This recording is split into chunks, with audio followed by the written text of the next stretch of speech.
Would you like to learn from those that are taking their lives, their businesses, and their passions to the next level? Best-selling author of Speakeasy and master connector Lou Diamond is here to connect you to some of the most inspiring and amazing people on this planet.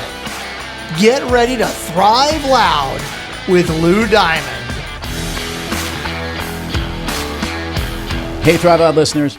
We have a series of special episodes coming your way that took place at the Wall Street Conference in Palm Beach, Florida in late May of 2025. I had the pleasure of speaking with many amazing leaders on that day from a number of different industries at this conference.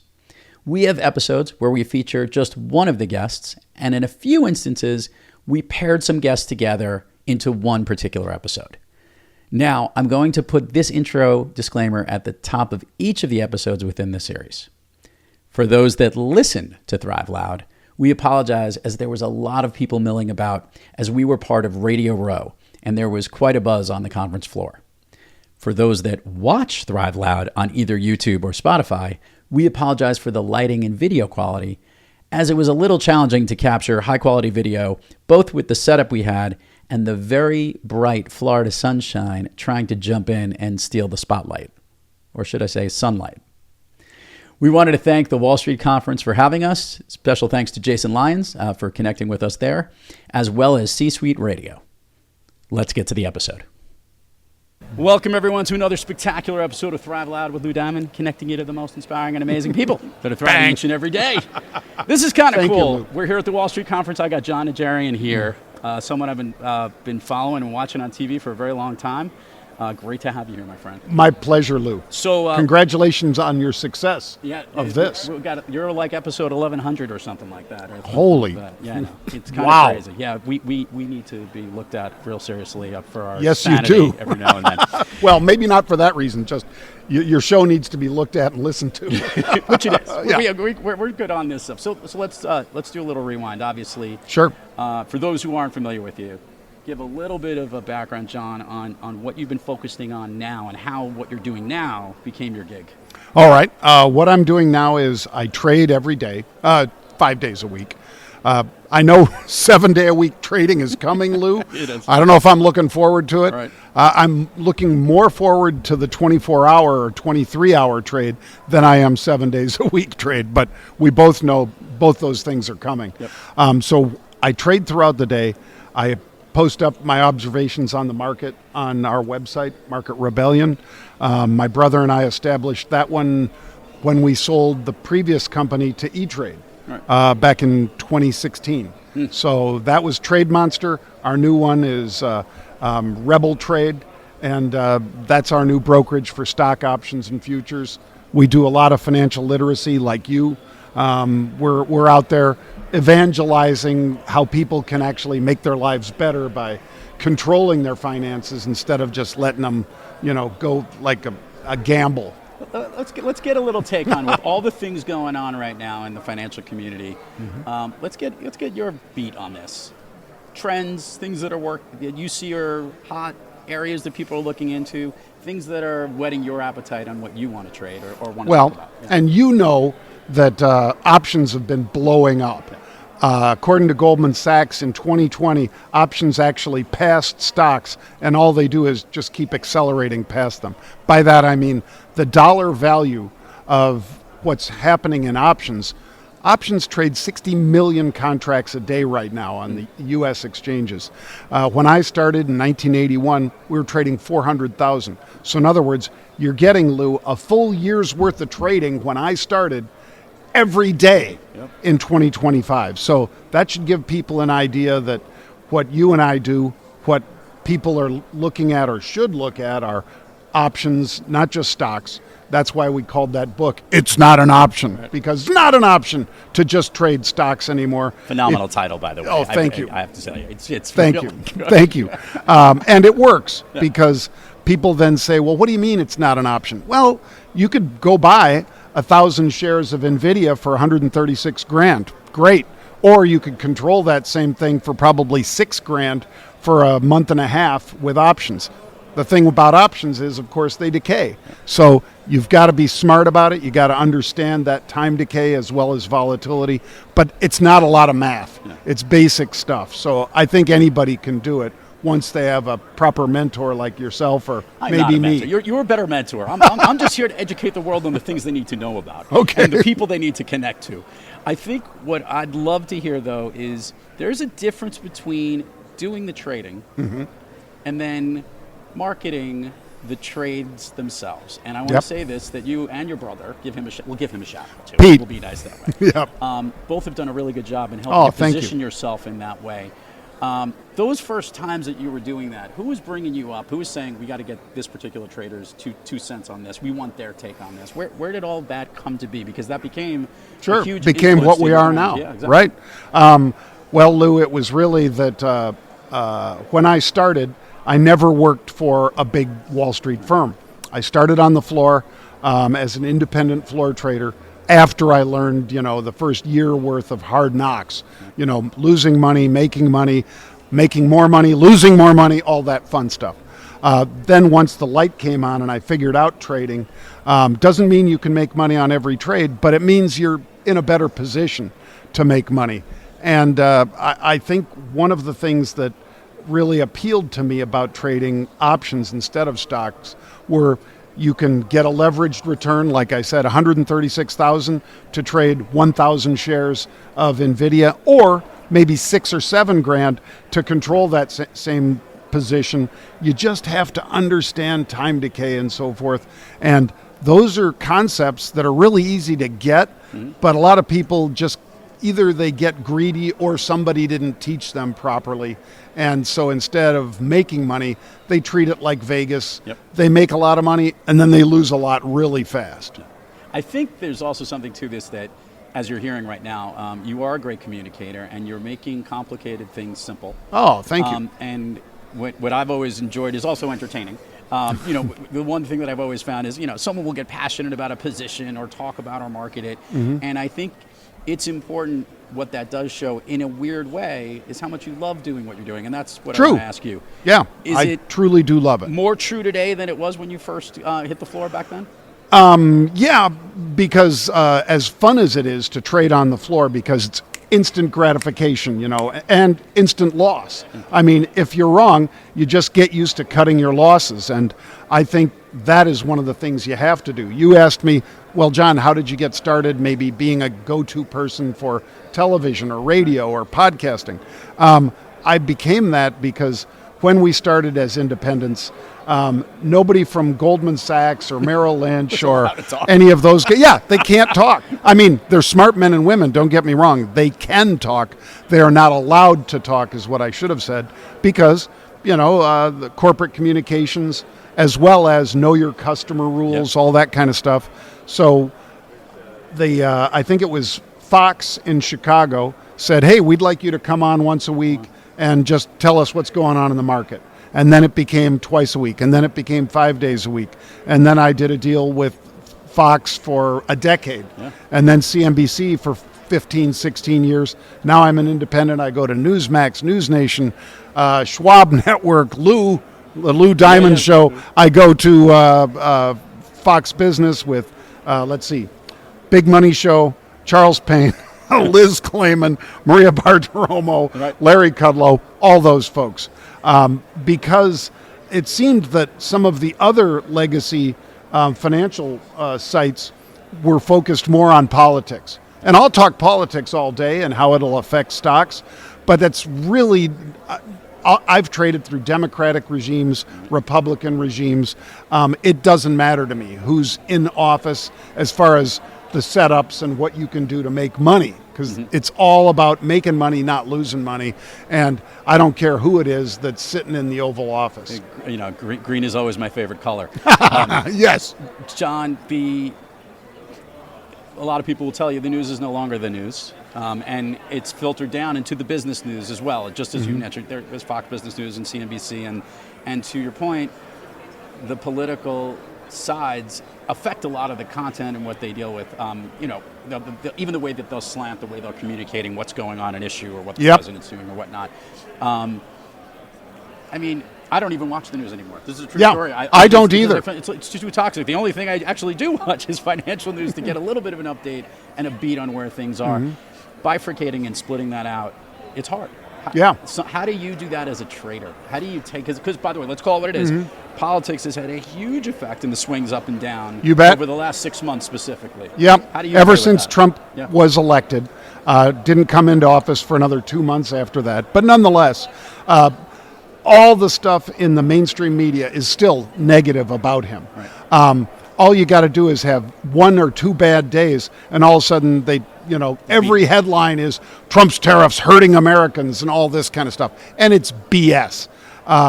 But like I say, you got to trade the market you've got, not the one you want. And I'll trade it if they want to panic people out of the market, which sadly the media does a great job at that. They tell them during the midst of the sell-off that, this could keep going. We could go all the way down to 4,000 in the S&P or whatever. And I'm like, BS on that. We're not going to go down to there. We're going to bounce. Is it always a V-shaped bottom? No. But this one certainly was. And why? Well, because Steve Bissett, as well as the trade group, went over, talked in Geneva, Switzerland with their counterparts from China, and came back and said, hey, we have basically the framework of a deal. Don't have the deal yet. We're close. Can you imagine when they finally declare that they have a deal, what's going to happen? It's going to be a 1,000-point pop. Well, I mean... And it was 1,000 points just on the framework. Right. Yeah. I think we both know you buy on the rumor, sell on the news. Yes, sir. So maybe it won't be as much as it would be, and we've seen a bunch of it. But I do believe, to your point, the sensationalism of it has these effects and frustrate traders, frustrate a lot of investors, within the moment at that time. Of course. Let's do this. We're here at the Wall Street event here. What are you looking forward to most at this event? What are you trying to get the most out of it? Well, number one, the attendees. I always see great attendees at these events, and they have different stories, different areas of expertise, and so forth and so on. You see an awful lot of folks that are in biotech, medical devices, all that kind of stuff, but other than the attendees and talking to them about what's working for them, what's not working, I love all the startups that are here and the ones that aren't startups that are several years down the road and they're getting ready to ramp up for their IPOs and things like that. Those are the exciting things. I think Jason Lyons, the guy that started this whole event, Davos in Paradise or whatever, I think Jason's a brilliant guy at finding and ferreting out companies that are going to be interesting to this audience. Large family offices, high net worth, as well as managers for big companies and even endowments are here at this conference. And this is one of the biggest he's ever done, and I think it's going to be the best. John, let's do the plug section for you. Where can everybody find you and learn everything that they can to connect with you, sir? You can find me at marketrebellion.com. You can also check out our book. It's a free book, folks. It's not an option.com, as Lou was nice enough to say. It's a great title, but it tells you everything you need to know about what that book's about. It's not an option to just trade stocks. So you want to get the book, it'll cost you $9 for shipping and handling. I don't get a penny of that, and the book is completely free. But we've done over 500,000 of those now, Lou, and that's very satisfying to know that people are getting better. Financial literacy is important. I'd love to do more of that with young people, and with some of our partners, I'm able to do that. John, truly a pleasure to have you here, my friend. My pleasure, Great Lou. to have you on. Thank you. you. To all our listeners out there, thanks for joining us. Keep moving onward and upward, and remember, be brief, be bright, be gone. We are back here at the Wall Street Conference, another episode of Thrive Loud, featuring those that are thriving in their lives, their businesses, and their passions. Excited to bring you Stephen Meade. Stephen, known as the Bullseye Guy. Stephen, welcome to the program. Great to meet you. Thank you. Great to be here. All right, I love to do a little rewind. I don't like to go all the way back to the womb. What is the Bullseye Guy all about? And a little bit about you. Accelerated as best I can. Lifelong entrepreneur. Never had a job. I'm technically unhireable. And I didn't know that in college. I couldn't figure out why I didn't get hired. Okay. And then many years later, if we fast forward, I wrote books in my 20s, infomercial. But 22, I went to work at Travelers Group. Read 357 books in 6.5 years. Sounds like a lot, but it's one book per week. Okay. And the goal in the sales training was to learn a new skill. Trained 8,000 salespeople, mutual funds, mortgages. So I became really good, a global expert at sales training. And what I learned through the years is the more specific you are, the better you are. And the premise of the Bullseye Guy over years is not a company. It's about being targeted, specific, efficient in your intentions. Mm-hmm. And yeah, I've built 17 companies, probably somewhere in there, taken 3 public, and just built a skill set around starting and creating and doing things nobody in the world has ever done before. I love it. Obviously, the entrepreneurial spirit. What's the most recent entrepreneurial initiative that you've been focused on? Wow. Well, we never have one. We have 3 because now it's under a global holdings company. We have one that does green bonds, which is relatively boring, but it's $30 trillion of mandated capital for sustainable projects around the world. So we help governments qualify for projects $1 billion and up on loans. Okay. That one's big but interesting. The middle one I'm excited about. We're going after NASDAQ OTC. We're going to take a digital blockchain exchange. I don't call it crypto exchange because crypto is the asset, blockchain's the tech. We're going to take a digital framework exchange and go after middle market companies. So rather than listing on NASDAQ or OTC or London or ASX, we're going to launch a digital stock exchange out of Bermuda where companies can go public globally. And from a market standpoint, I love numbers real quick. There's 1 million cryptocurrencies in the world worth $1.3 trillion. And people ask me, oh, Stephen, why don't you do crypto anymore? Because we wrote a lot of the laws in the early days. Like, yeah, crypto's small, insignificant. Well, what do you mean it's small? I'm like, oh, I love crypto, but 1 million cryptocurrencies are worth $1.3 trillion. Yeah, 36,000 companies in the world are public and are worth $109 trillion. Yep. And there's 5 million businesses in the world that are 10 million or more in revenue that have never gone public. When you do the math, that's 14 gigatrillion. The numbers are massive. So we're excited about that one. And then we're in the process of buying the Franklin Mint. Okay. The old Franklin Mint, we're going to buy it, rebrand it, and launch it with commemorative official gold coins. So a real gold coin for celebrities and philanthropies, collectibles, digital, and experiential trips, and put it all under the Franklin Mint brand. So it ranges from green bonds to digital to collectibles. We recently had a guest on the show. We talked about where crypto or where digital currencies are going. Yes. And one of the big things are, think of the big brands using digital currencies as their currency within their organizations. As you mentioned, like coming up with those really cool coins in the physical land. Disney, for example, could come up with Mickey Mouse digital. They already have that. It's called a point system. Right. So there's no concept. The concept of a digital currency is a misnomer. Most cryptocurrencies are penny stocks. You buy it at 10 cents because you want it to go to $1, not because you want to buy a cup of coffee. You can't have a fractional asset that fluctuates that much ever be a currency. So technically, if Disney wanted to do it, they would do it as an internal stable credit. It's called a closed loop system. It's technically like a Starbucks gift card. Yep. You put $100 in your Starbucks card and you have a mobile wallet and you can spend it at any Star. It's the same thing. So Starbucks is already a digital currency. I deal with regulators all the time. Oh, it's a digital. I'm like, you don't regulate Starbucks. Starbucks is a glorified bank. You give them $100, they give you a representation, you only spend it at Starbucks. So you don't technically need a digital currency. You need a closed loop system that allows you to do payment. In this new initiative in helping with the IPOs. Yes. Obviously, you're setting up in Bermuda, which sets up how that thing can be incorporated or where it might be. Who are you going after to bring those companies? What type of company we're looking at? And I appreciate that. So again, the specificity and the pedantic nature of wording, again, the bullseye is about being specific. You said IPO, which I appreciate. IPOs are technically big companies, 10 years old, $1 billion or more in revenue, 300 EBITDA, $22 stock price, and Goldman sells it to all their retailers. Those are big companies on New York Stock Exchange. The other end of the spectrum are the ICOs, which were the crypto projects, which are like penny stocks, and you have these low micro caps. In the middle is technically called a DPO. It's a direct public offering. Okay. So these are companies $10 million in revenue to $1 billion that are going to market directly to their own customers, run their own PR campaigns, run their own roadshow to build their own liquidity and a customer base. We're targeting those companies, But if you look at the thread, any company, a game company with 1 million people playing a game, a global sports team with 120 million fans worldwide, a social network such as a TikTok or an X with a global audience, going public under a U.S. framework is extremely difficult. In an international framework, you can have a digital stock, sell it globally, and not be under SEC law, but you're still doing things the right way. So we're targeting those kinds of companies with a global audience and an existing customer base. 17 different types of businesses you've done in your career. Why this one now?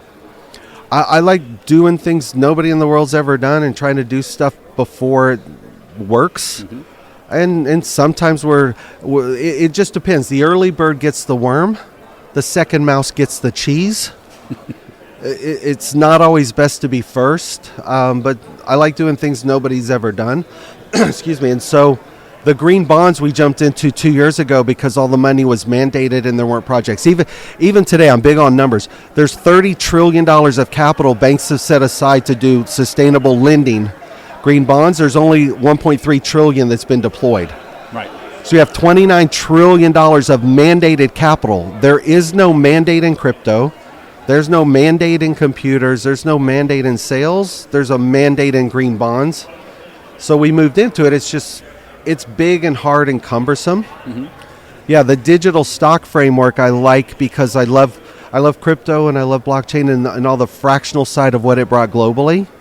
But I still like the institutional nature of companies that have a product and revenue are just a little more mature than early stage product. I like it. It's new tech, but with hard, real value behind it. And I guess in that sense, a little Correct. More concrete. Okay. And I have a lot of phrases, but being in sales for 30, 40 years, however old I am, I term it as retrospective evolution.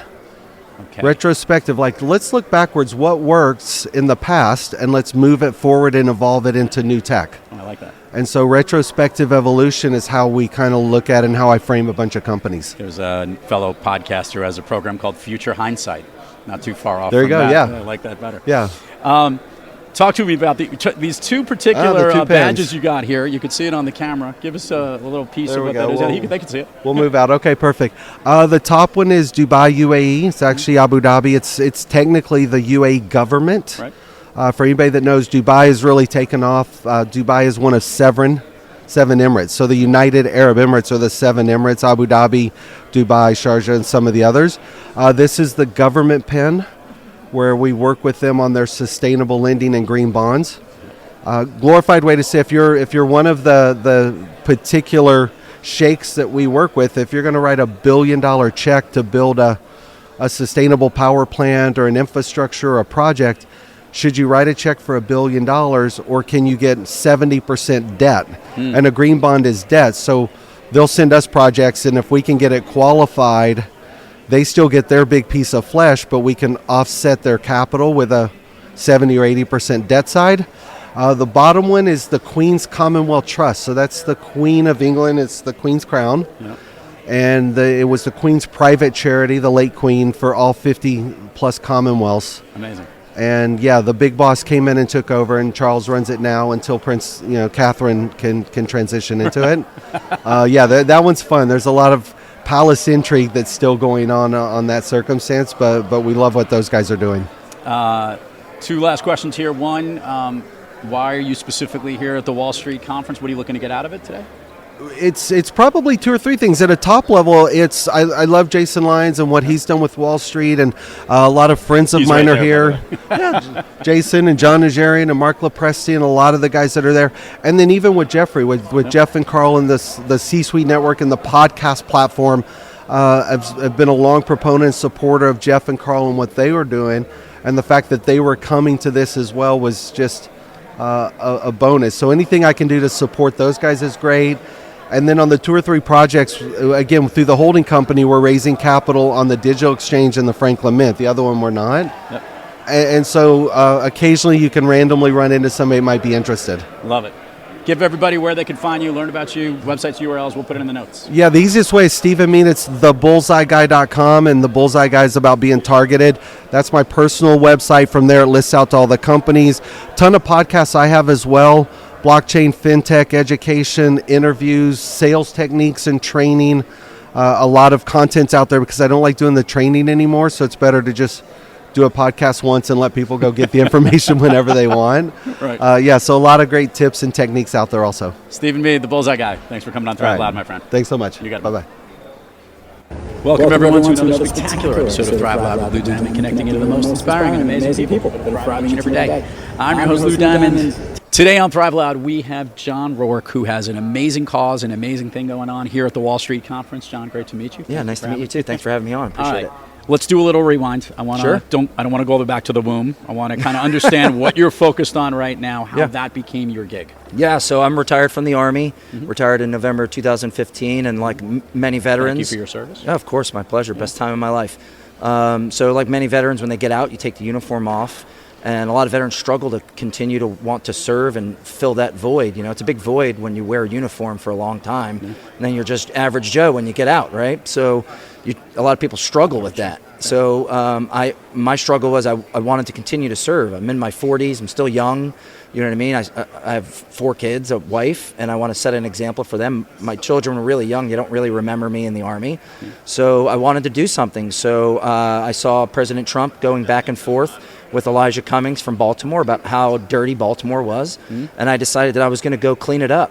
So I organized a couple of friends of mine, and we drove up to Baltimore, and we were able to clean up 26 tons of trash on 20 blocks in inner city Baltimore.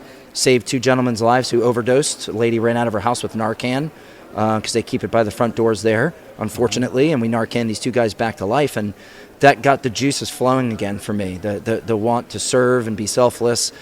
So from that point on, I started doing massive cleanups, and most of the cleanups I've done have been on the southern border. So I've been to the southern border about 30 times in the last 4 years, doing massive, large-scale cleanups. As you know, during the Biden administration, a lot of illegal aliens crossing the border, and when they cross the border, the Rio Grande, they take their wet clothes off and they leave them there on the shores of the Rio. So there's massive piles of trash that are all over the southern border. So I started working with law enforcement agencies down on the southern border, partnering with them. And what I would do is I'd do a massive cleanup there. And at the end of the cleanup, I would raise money for them and then donate a check to them. And that's kind of where my nonprofit came from. We fund the blue, not defund the police. We want to fund the police. So we write checks to the local law enforcement agencies to help support their missions, mainly down on the southern border. We did donate to some fallen officers, like in Palm Beach County. 3 officers that were motor officers got run over and lost their lives. So we were able to donate to their families. And these are some of the things that we do. We responded to East Palestine when the train derailed there. We're the ones that brought the water for President Trump. When he delivered the Trump water, I delivered that for him. So we respond to the wildfires in California. We barbecued for 6,000 first responders, Wagyu beef, haircuts, everything. So you're doing the cleanup, but you're also raising money for other causes where most people would say, all right, well, who's funding you? Yeah, so I get strictly through donations from family, friends, people from all over the country. And I do that through national TV appearances. I've been on Tucker Carlson multiple times, Jesse Waters, Maria Bartiromo, you name the Fox person, I've been on there. Because obviously they want to talk about the southern border. So if I'm down on the southern border and I have footage that no one has, because I'm in areas that no one can go into, and I'm showing you trash. You know, we've rescued 189 dogs from the southern border because illegal aliens will bring dogs with them. And then they meet a Border Patrol agent, and they can't bring the dogs in the facility, so they discard the dog. So if you're down there, you know, if you live in those areas, or if you've ever visited Eagle Pass, Del Rio, Brownsville, then you know Hidalgo, there's dogs everywhere. So, which is, a disaster in and of itself. So I didn't want to do that, so I partnered with Big Dog Ranch Rescue here in Palm Beach County, and they chartered a plane, and we started rescuing dogs and flew them over to Big Dog Ranch Rescue, and they adopted all the dogs out. So just a little, whenever there's an issue or a problem that I feel like I can help or help fix, then I'm going to do that, whether it's responding to wildfires, hurricanes, tornadoes, floods, whatever it is. If I feel like I can help, well, I'm going to help. Kudos, and the givingness is one piece. The coordination and organization to do the effort, you're not doing it all by yourself. Yeah. How are you getting the people who work for you or helping you and volunteer on this? What does that look like, the organization that's doing these cleanups? Yeah, so obviously, we don't expect people from South Florida to drop their lives and fly to the border in Del Rio. So what we do is we reach out to a lot of veterans groups that are down in the areas that we know we're going to go do a cleanup or do a wildfire Like in California, we reached out to American Legion, some of these veterans organizations, and then through social media. Instagram is probably my biggest social media platform. It's John J. Rourke. If you're out there, follow me, and you can see all the videos of the things I've done. And through our website, wefundtheblue.com. So we put it all out there, and then the hope is you get people to show up that want to contribute and give back to the country. So it's myself and my partner Glenn, who's over there talking to some people. But we're really the only two people that do this. So I organize everything. I don't have a secretary or an assistant. There's no salaried people. Like, if you donate to our foundation, that money is going to go to cleaning up trash, supporting first responders, military, law enforcement, etc. That's what we do. To somebody as career focused and somebody who has always been giving and helping and serving others, and anyone hearing you and looking at you would basically be like, you probably have bigger dreams and goals within all of this. Give me the future plan. Obviously, look, we would love to not have to clean anything up, but we know that initiative is always there. What other philanthropic, country-focused initiatives are you thinking about? Well, I mean, everybody wants me to run for office at some point in my life. I have 4 young children, so for me right now, it's about setting an example for them to show them that the only way to get the country back on track is by taking action, right? Because we have plenty of people that like to talk about things, take videos of how bad Los Angeles is, and oh my God, look at all this trash, but they don't pull the car over and get out and start picking any of it up. Yeah. So my thing is, I'm not big on talking, I'm real big on doing. So, and I think that if I can set an example for other people to take action, right? Like, I'm a veteran, right? So I'm not a millionaire. I'm not some wealthy guy that doesn't have anything better to do with his life. I just want to serve. And I'm tired of people talking about how all the things that are wrong with this country and they don't do anything about it. Yeah. So I decided that I was going to do something about it, and it started with Baltimore. And then from there, like many of veterans, when you get out and you take the uniform off, there's a void that you need to fill there. Like, it just, I don't know, for me, being a civilian, it's just, God, I retired in my 40s. I'm young. I still got fight in me. So for me, I was searching to give back somehow. Yeah. And when I saw President Trump talking about how bad Baltimore was, I didn't see anyone doing anything about it. And I said, well, I'm able-bodied. I can pick up trash. It's actually very easy to do. I'm just going to go do it. And I went out there and I got 10 of my friends. They thought I was nuts. But then when they got there and realized, wow, this is an actual city in the United States, looks like this, and there's many of them like it, Chicago, Detroit, Los Angeles, we can go on all day long, they started to feel like, man, this is what it's like to give back. So that's what I do. Have you been picking up other people that are jumping onto your bandwagon here that want to do this? Because, by the way, this is a forum to help do that. Yeah. Let's do that. Let's do the admin part of the show. Share with everybody where they can learn about you, where they can either contribute, where they can, whether their own initiatives, their dollars, their monies. We'd love to hear. Yeah. The floor is yours. WeFundTheBlue.com is our website, and you can find me on social media. Just search my name, John Rourke. We post all of our videos on social media, so you can see my cleanups on the border. You can see my Los Angeles wildfire stuff. So any of those things, you can, we're about taking action. Yeah. And we post the videos to prove it. So if you donate to me, that money is going to pick up trash. It's going to support first responders. It is going to be put to good use. Like the people of Guantanamo Bay, when you think of the military, no one thinks of Guantanamo Bay. You think Iraq, Afghanistan, right? But they're an hour-and-a-half flight away from here, right? So they need a morale boost too. Like, I served. I know what the power of a good haircut and a good meal can do. Just to be clear, I have no idea what a good haircut can do. I've been trying to figure it out for a long time. But, but it's powerful, man. Like, when you're down in the dumps and you get a good haircut, it makes you feel good. You know what I mean? If you eat a good steak or a good burger, it makes you feel good. So those are two things. Like, when I was in Iraq, man, I looked forward to I can't wait to go home and get a good New York strip or a ribeye or a good haircut, right? So we're bringing barbers with us. We bring chiropractors with us. So this is what we do. We want to just take care of the first responders. I've been in their shoes. I know exactly how they feel, and I know exactly how I felt when someone said, hey, I want to take care of you. Here's a good meal. Here's a good haircut.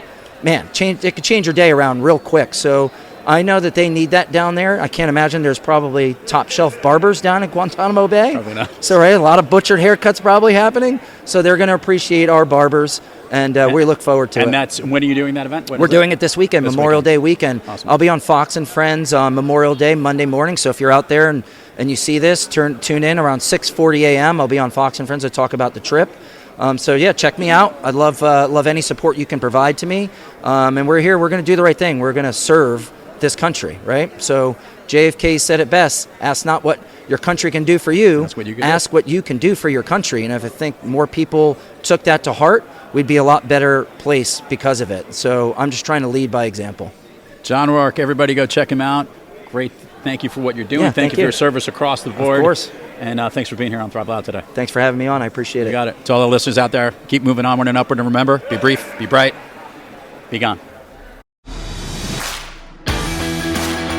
You've been listening to Thrive Loud with your host, Lou Diamond. Check us out on the web at thriveloud.com and follow us on Instagram, LinkedIn, Twitter, and Facebook at Thrive Loud. And check us out on the Good Pods app at Thrive Loud, where you can follow, listen, and connect directly to Lou and all of the Thrive Loud episodes. Thanks for listening.